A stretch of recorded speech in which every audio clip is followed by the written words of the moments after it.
Mais uma devocional, mais um tempo precioso que Deus nos dá de estarmos em contato com a palavra dele. Hoje nós vamos ler, vamos meditar em 1 Pedro capítulo 2, que é praticamente a continuação do capítulo 1. Logo que ele termina o capítulo 1, esta é a palavra que foi anunciada a vocês. Aí no capítulo 2, o versículo 1, ele já entra, continuando falando sobre a nossa postura diante das crises, provações, era o tema da carta de Pedro, tá?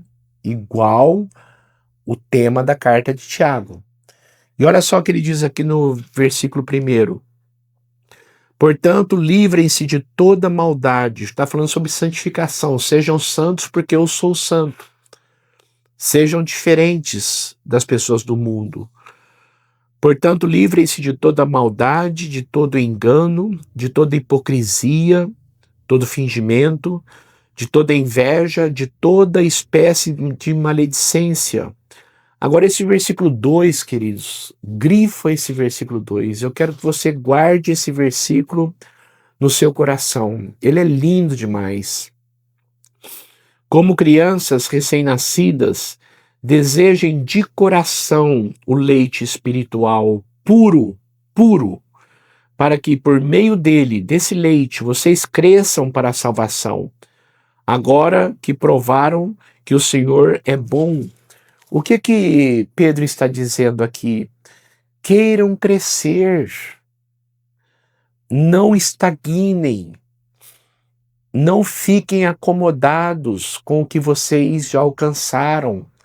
Quando ele fala sobre as provações da vida que fazem-nos pessoas melhores, ele está dizendo o seguinte: sejam santos como eu sou santo, diz o Senhor, mas queiram crescer. Por quê? O que nós podemos perceber numa criança? Ela é muito inocente, ela não tem discernimento, ela é vulnerável, ela precisa que alguém ensine, ó, não faça isso que é perigoso, não faça isso que isso não pode. Então está dizendo o seguinte: vocês têm que ser como crianças no sentido de ter fome, de tomar o leite espiritual genuíno e puro, que é a palavra de Deus. Queiram crescer para vocês terem discernimento. E o que é discernimento? Isto é certo, isso é errado. Isto pode, isso não pode.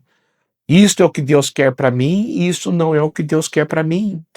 É desta forma que eu tenho que me portar nessa situação, é dessa forma que eu não tenho que me portar nessa situação. Então, como é que eu vou saber disto? Crescendo. E como que eu vou crescer? É a palavra, é a Bíblia, é o que você está fazendo todos os dias, aqui, com essas devocionais, com esse tempo de nós crescermos, anelarmos, desejarmos ardentemente, como crianças, um leite genuíno para que a gente cresça. Então fica aí esta analogia lindíssima, dizendo o seguinte: você vai crescer se você tiver fome e você ir atrás e beber e comer. E a palavra de Deus vai te dar crescimento e vai te dar força. Aqui ele fala sobre a igreja, a partir do versículo 4, sobre a medida que nos aproximam deles, a pedra viva. Aí ele coloca uma comparação muito bacana da igreja como um edifício. Jesus é a pedra angular, a pedra que dá o norte, é a pedra que dá a direção de como vai ser o edifício. Aí nós somos tijolos colocados nessa pedra para sermos como Jesus.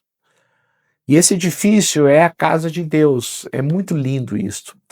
É como se Deus morasse num templo. E qual que seria esse templo? Ao invés de ser casa com tijolos, é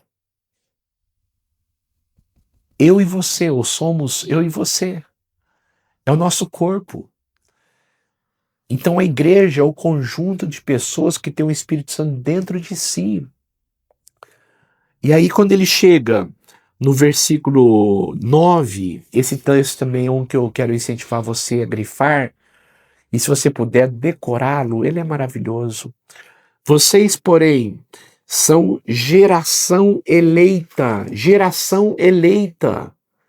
Vocês foram eleitos, a geração de vocês são uma geração eleita. Vocês são sacerdócio real.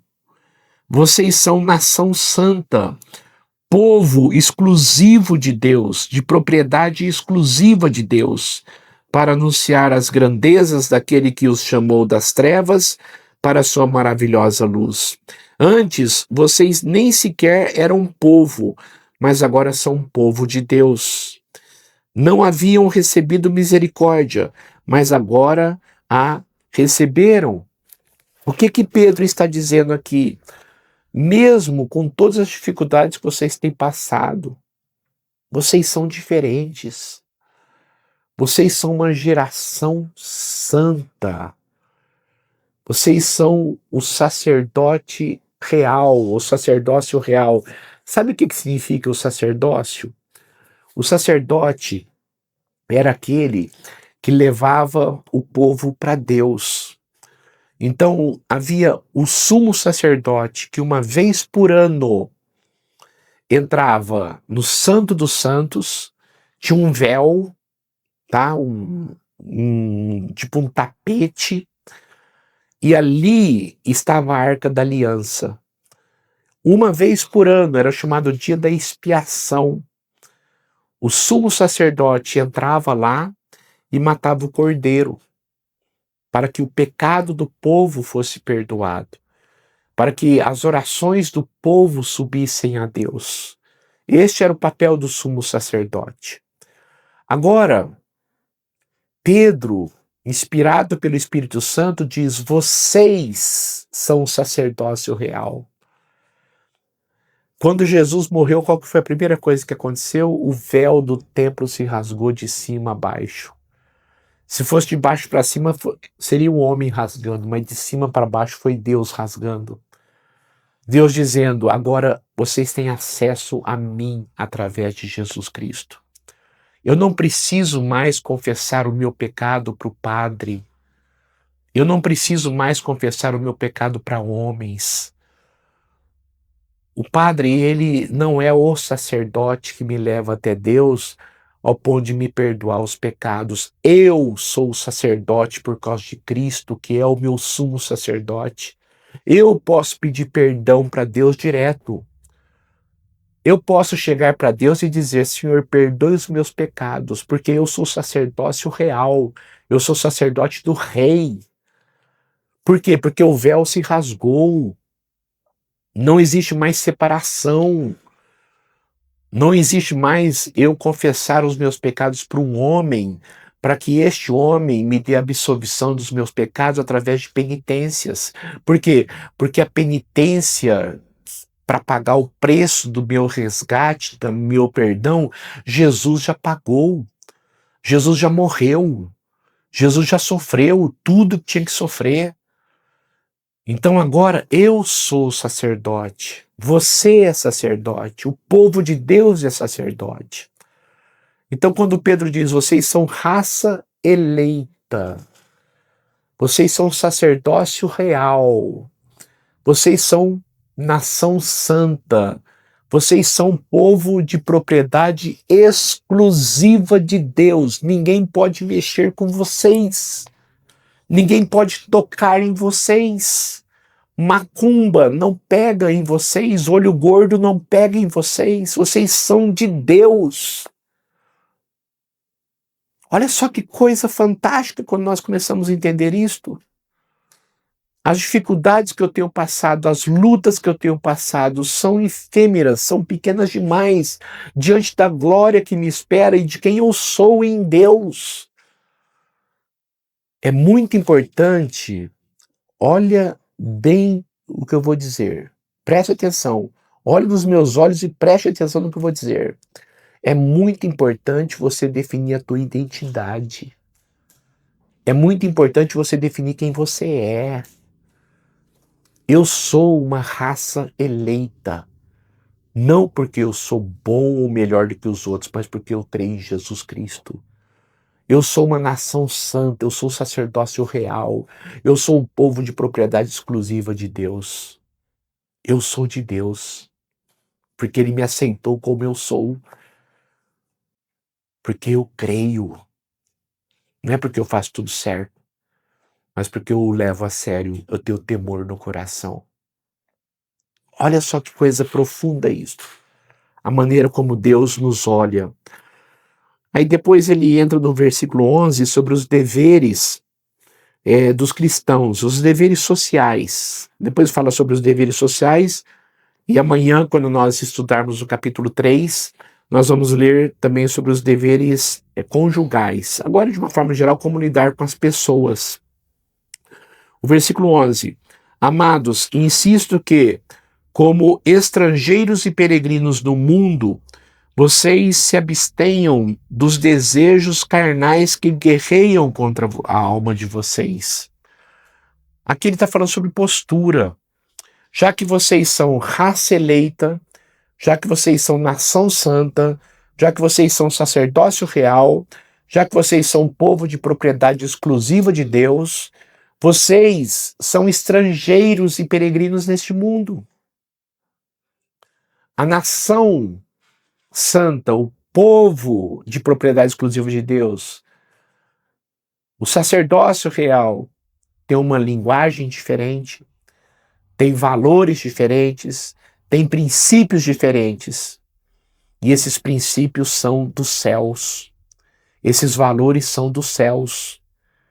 Mas enquanto nós não estivermos nos céus, lá é a nossa casa, aqui somos estrangeiros e peregrinos. Temos que tomar cuidado com a cultura deste mundo. Tomarmos cuidado com a maneira como esse mundo fala e como nós falamos. Será que o nosso dialeto é igual ao deste mundo?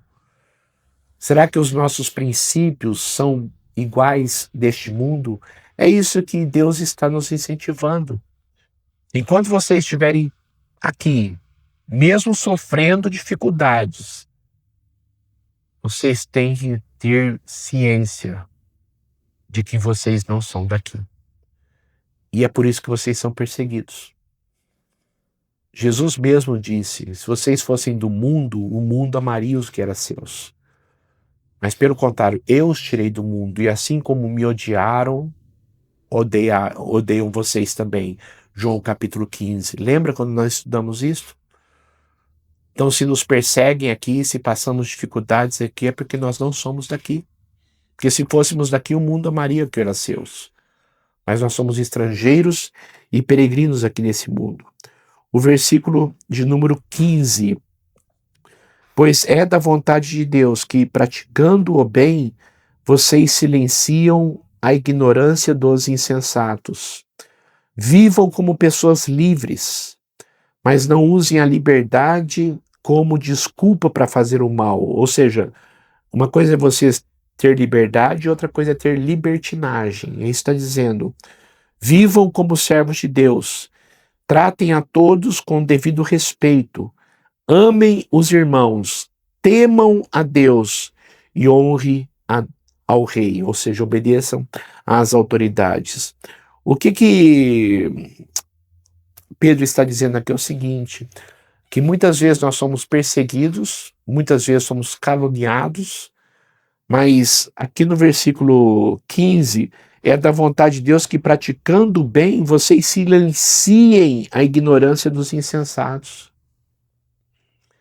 Quando as pessoas falarem mal de você, mostre que você não é nada disso que as pessoas dizem que você é. Ah, ele é orgulhoso. Ah, ele é fofoqueiro. Ah, ele é isso, ele é aquilo outro. Você vai envergonhar as pessoas pelas atitudes suas, mostrando que você não é nada disso. É o que a Bíblia está dizendo. O outro texto, o versículo 19. Porque é louvável que, por motivo da sua consciência para com Deus, Alguém suporte aflições sofrendo injustamente.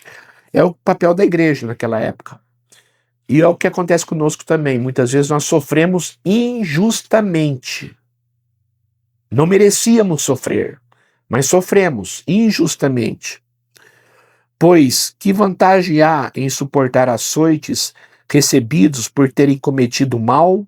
Ou seja, se eu mereci sofrer um açoite, que vantagem há?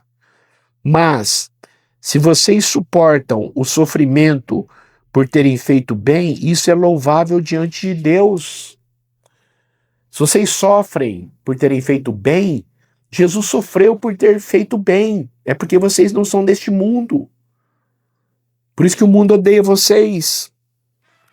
Para isso vocês foram chamados, pois também Cristo sofreu no lugar de vocês, deixando exemplo para que sigam seus passos.